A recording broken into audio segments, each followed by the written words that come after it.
Here in the US, this is the week that we celebrate Thanksgiving. It's a holiday that at its best is about gratitude for all that we have. And the focus is frequently on food, a lot of it. As I was thinking about this talk, I was really struck by this poignant irony in that many of our tables have more than enough food, though inside, so many of us feel that we ourselves are not quite enough. Not enough to ourselves and to others. I think it's an interesting juxtaposition, this bounty outside and this sense of lack inside. And related to this, I wanted to share with you a recent aha moment I had. It was one of those moments when something became suddenly clear that before I didn't really see very clearly. And with that moment, I gained a new perspective, like a lens had changed. I was doing an assignment for my Dharma study group, which was asking me to reflect on various parts of my life with a Dharmic lens. What I was good at, what I valued in my life, how I would describe or view myself in my workplace, with my family. And with each question, as I thought about answering it, I could feel this moment of hesitation. What arose were these overwhelming feelings that I wasn't enough, not enough in work, in relationship, even in body. I could feel the sense of lacking and the striving to be better than I thought I was. In my work, I worked with a lot of engineers and scientists, of which I was neither.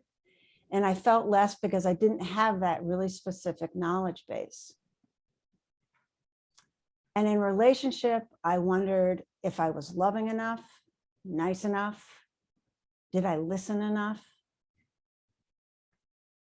And in my body, I wondered, am I strong enough? Do I look young enough? Am I thin enough? It was just this amazing cascading of thoughts and feelings of not being enough. And seeing this so vividly, it really hurt. And it was incredibly humbling. And here I was in my mid-60s, still questioning my worth. And I had never really seen so clearly how I did this to myself. This feeling of not being enough is a certain flavor of shame or disrepute. Wanting to be seen in a certain way by others, and even more than that, comparing ourselves to our own concept of an ideal self. And I don't really think I'm alone in this, which is really why I'm sharing it with you today. In almost every conversation with family and friends, I hear this kind of shame. Even at the bedside of people I work with in hospice, this is present. The questioning of whether someone was enough, questioning even to the end of a lifetime. And that's why I want to share it now. It's so poignant. These places deep in us that are hidden from ourselves in some way, because who the heck wants to look at them? Who wants to feel them? This sense of not being enough, if we believe these messages, we kind of collapse inside ourselves. Or if we don't collapse, because our minds are so quick and our egos are so good at protecting us, we justify ourselves, we deny, we defend, we strive to be something else.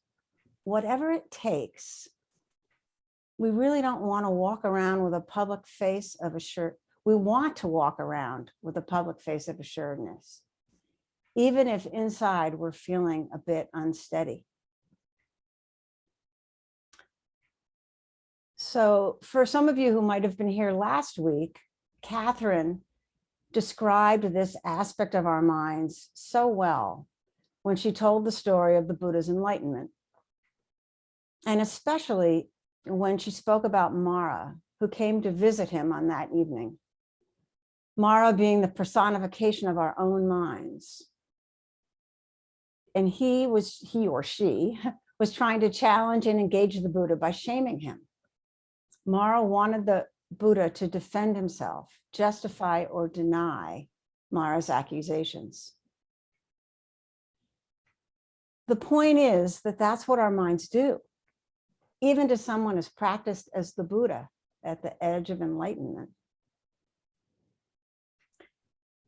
When I had this moment of seeing this so clearly in myself, seeing Mara in myself, it was painful and it was a relief.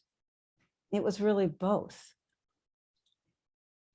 It was painful because as I turned towards these habits of comparing mine, I could feel their rawness inside me. And I knew each time I felt that I wasn't enough, I wasn't really fully accepting my own goodness, settling into who I was and honoring that. Recognizing just that, seeing it clearly in that moment, how else could I respond except with care and compassion? This is really what Susan speaks to so often. For that moment, I was able to step out of my own self-view, all my self-talk, and step into a mindful view.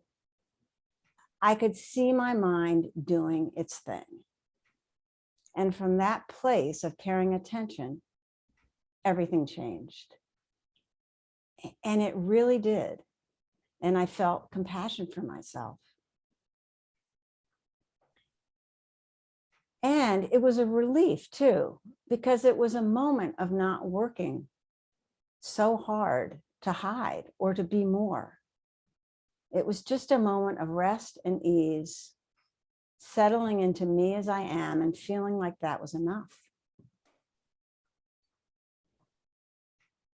But I also found reassurance in the Buddhist teaching of the worldly winds, what we've been talking about for weeks. This not enough is just another variation of this wind, of these winds, and it blows through our lives. We're wired to compare to others, and then we internalize that so that we compare ourselves to this ideal version of ourselves. Knowing that comparing mind isn't a defect, isn't my defect, is really reassuring. So I go back to Catherine's sharing of the enlightenment story. She described how Mara continued to visit the Buddha after his enlightenment. And Buddha was wise enough to invite Mara for tea instead of doing battle or caving in. I love that image. He offered Mara caring attention instead of engaging or believing. He saw Mara through a mindful lens. So I thought twice about being so personal today, especially because it's the first talk I'm offering to you. But it was really this recognition that these dynamics are part of the worldly winds and are at once personal and universal. And that's what convinced me to share. They are really alive in my own practice. And actually, it feels really good and right to not keep them hidden behind a more public facade.